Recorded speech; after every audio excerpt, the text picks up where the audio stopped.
Welcome to 99 TV. నేను ముల్ల శ్రీనివాస్. కవిత, కల్వకుంట్ల కవిత మనకు తెలిసిందే. కల్వకుంట్ల చంద్రశేఖరరావు ఏకైక కుమార్తె.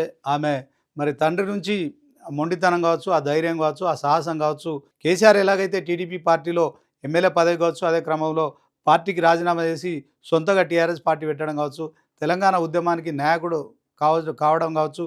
సో టీఆర్ఎస్ పార్టీని స్థాపించి నేతృత్వం వహిస్తూ సుమారు 14 సంవత్సరాలు తెలంగాణ ప్రజలతో తెలంగాణ ప్రత్యేక రాష్ట్రం కోసం ఎంత మొండి ధైర్యంతో ఆయన నిలబడ్డాడో మనకు తెలిసిందే. అలాంటి వ్యక్తి మరి తెలంగాణని రాష్ట్రాన్ని సాధించడం కావచ్చు, తెలంగాణ ప్రత్యేక రాష్ట్రం ఏర్పడిన తర్వాత మరి టీఆర్ఎస్ పార్టీ అభ్యర్థులను ఎన్నికల పోటీ చేయించడం కావచ్చు, 2014 కావచ్చు, అదే క్రమంలో మరి 2018లో కావచ్చు, 2 సార్లు కూడా మరి టీఆర్ఎస్ పార్టీని మొదటిసారి కంటే ఎక్కువ ఎమ్మెల్యే సీట్లతో మరి టీఆర్ఎస్ పార్టీ అభ్యర్థులను గెలిపించిన నేపథ్యం అయితే మనం చూసాం. సో అలాంటి కేసీఆర్ మరి మూడోసారి జరిగిన ఎన్నికల్లో కొంత ఏదైతే ఓటమి చవి చూడడం కావచ్చు, ఆ తర్వాత జరిగిన పరిణామాలు కూడా మనందరికీ తెలిసిందే. సో మరి ప్రతిపక్షంలో ఉన్న బీఆర్ఎస్ పార్టీలో మరి కేసీఆర్కు మరి ఏకైక కుమార్తెకు ఉన్న కవిత కొన్ని పార్టీకి వ్యతిరేకంగా కార్యకలాపాలు చేసి రాని ఆరోపణలు వచ్చిన నేపథ్యంలో కేసీఆర్ సొంత కూతురు అయినప్పటికీ కూడా పార్టీ నుంచి సస్పెండ్ చేయడం కావచ్చు, ఆమె ఆ తర్వాత మరి బీఆర్ఎస్ పార్టీ నుంచి తనకు సంక్రమించిన ఎమ్మెల్సీ పదవి కావచ్చు, అదే క్రమంలో పార్టీ సభ్యత్వాన్ని కూడా రాజీనామా చేశారు. సో ఆమె మొదటి నుంచి చెప్తున్నారు, ఖచ్చితంగా రాజకీయ పార్టీగా తెలంగాణ ఉద్యమకారులకు కావచ్చు, ప్రజలకు దగ్గరే కార్యక్రమం చేస్తామని చెప్తున్నారు. ఇక ఆమె పార్టీ పేరు కూడా రిజిస్ట్రేషన్ అయిపోయింది. సో కవిత పార్టీ పేరు తెలంగాణ ప్రజా జాగృతి అని స్పష్టంగా తెలుస్తుంది. సో మే 1వ తేదీన లేకుంటే మొదటి వారంలో ఆమె ఈ పార్టీ ప్రకటన చేసే పరిస్థితి ఉంటుంది. సో ఇందుకు సంబంధించిన కార్యాచరణ కూడా పూర్తయిపోయినట్టు తెలుస్తుంది. సో మొన్న కూడా ఆమె ఒక మీడియా సమావేశంలో మాట్లాడుతూ కూడా ఆమె కూడా చెప్పడం జరిగింది, తెలంగాణ ప్రజా జాగృతి రాజకీయ పార్టీగా ఆవిర్భించబోతున్నాం, ఖచ్చితంగా జెడ్పీటీసీ ఎంపీటీసీ ఎన్నికల్లో సొంతగా పోటీ చేస్తామని చెప్పడం కావచ్చు, అదే క్రమంలో 2028, 29 అసెంబ్లీ ఎన్నికల్లో కూడా ఖచ్చితంగా బలమైన రాజకీయ పార్టీగా ఎదుగుతామని చెప్తున్న నేపథ్యంలో మొన్న జరిగిన మున్సిపల్ ఎన్నికల్లో కూడా మనం చూసాము, ఆల్ ఇండియా ఫార్వర్డ్ బ్లాక్తో కలిసి ఆమె పోటీ చేసి తన ఇమేజ్ను కూడా నిరూపించుకున్నారు.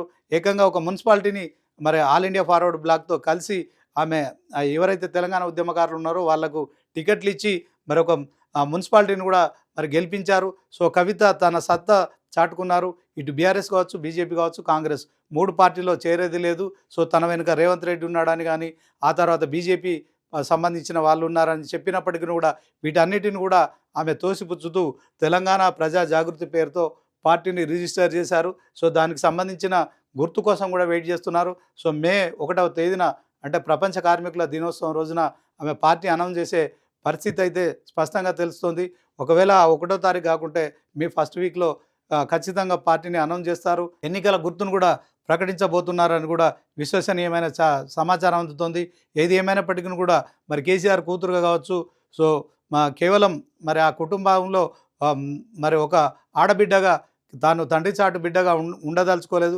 తెలంగాణ టీఆర్ఎస్ పార్టీలో కూడా ఆమె 2006-7లో జాయిన్ అయిన తర్వాత తెలంగాణ జాగృతి పేరుతో కూడా ఆమె మహిళలతో కలిసి కార్యక్రమాలు చేయడం కావచ్చు, రాష్ట్ర వ్యాప్తంగా బతుకమ్మ బోనాల లాంటి పండుగలను కూడా ప్రజల్లోకి తీసుకెళ్లడం కావచ్చు, ప్రపంచవ్యాప్తంగా కూడా మరి బతుకమ్మ లాంటి పండుగలకు కూడా బతుకమ్మ ఆడుతూ ఆమె విశేష ప్రాచుర్యాన్ని కల్పించారు. అదే క్రమంలో తను నిజామాబాద్ ఎమ్మెల్సీగా మరి గెలిచిన తర్వాత తండ్రి తనకు మంత్రి పదవి ఇస్తాడని ఎక్స్పెక్ట్ చేసింది. కానీ అప్పటికే కేటీఆర్ ఒకవైపు, హరీష్ రావు ఒకవైపు, మరొక వైపు రాజ్యసభ సభ్యులుగా సంతోష్ కుమార్ అంటే కేసీఆర్ ఫ్యామిలీ నుంచి కేసీఆర్తో పాటు అప్పటికి ఒక 3 మరి కీలక పదవులు ఉన్న నేపథ్యంలో బిడ్డకు ఖచ్చితంగా కవితకు మంత్రి పదవి ఇవ్వడానికి కొంత మరి కేసీఆర్ వెనుకంజ వేసినట్టున్నాడు. సో అసంతృప్తితోనే కవిత మాత్రం ఖచ్చితంగా మరి మంత్రి పదవి కానీ, ఆ తర్వాత ఈ మధ్య కాలంలో చెప్తున్న దాని ప్రకారం అయితే ఆమె ముఖ్యమంత్రి అవుతానని చెప్తున్న నేపథ్యంలో సో ఆమెలో అసంతృప్తి ఉంది.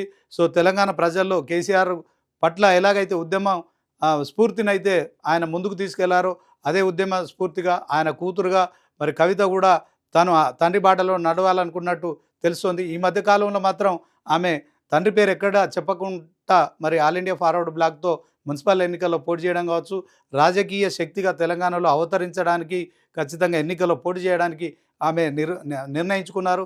ఆ నేపథ్యంలోనే తెలంగాణ ప్రజా జాగృతి పేరుతో కూడా కొత్త రాజకీయ పార్టీని ఆమె పెట్టబోతున్నారు. కవిత పార్టీ పేరు మాత్రం తెలంగాణ ప్రజా జాగృతి. సో ఆమె మరి ఇక పార్టీకి సంబంధించిన పేరు డిసైడ్ అయిపోయింది.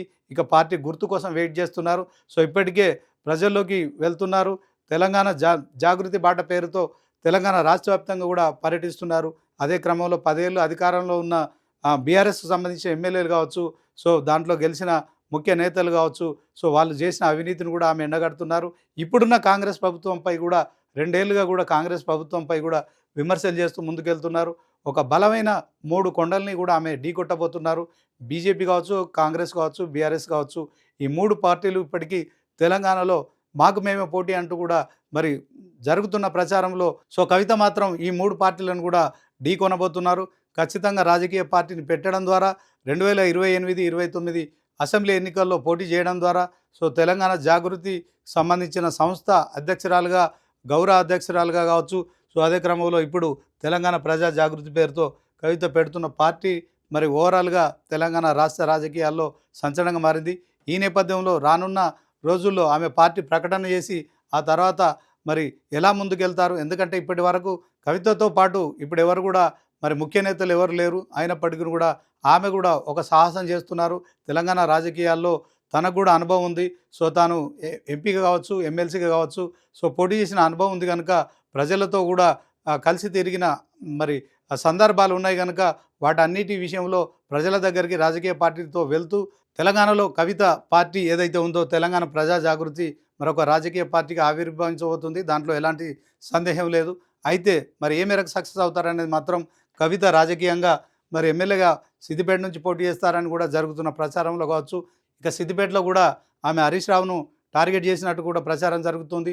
సో హరీష్ రావు కూడా మరి ఇప్పటికే 7 సార్లు సిద్దిపేట ఎమ్మెల్యేగా గెలిచారు. అదే క్రమంలో సిద్దిపేటలో మరి హరీష్ రావు పేరుకు ఒక మంచి ఇమేజ్ ఉంది. మరి అలాంటి ఇమేజ్ను కవిత ఏ మేరకు ఢీకొంటారు? అదే క్రమంలో ఎమ్మెల్యేగా పోటీ చేస్తే గెలుస్తారా? కవిత పెడుతున్న రాజకీయ పార్టీ ఏదైతుందో తెలంగాణ ప్రజా జాగృతి సక్సెస్ అవుతుందా అనే ఒక ప్రచారం కూడా జరుగుతున్న నేపథ్యంలో కవిత వేస్తున్న అడుగులు మాత్రం 3 పార్టీలకు కూడా కొంత మరి చర్చనీయాంశంగా మారాయని చెప్పుకోవచ్చు.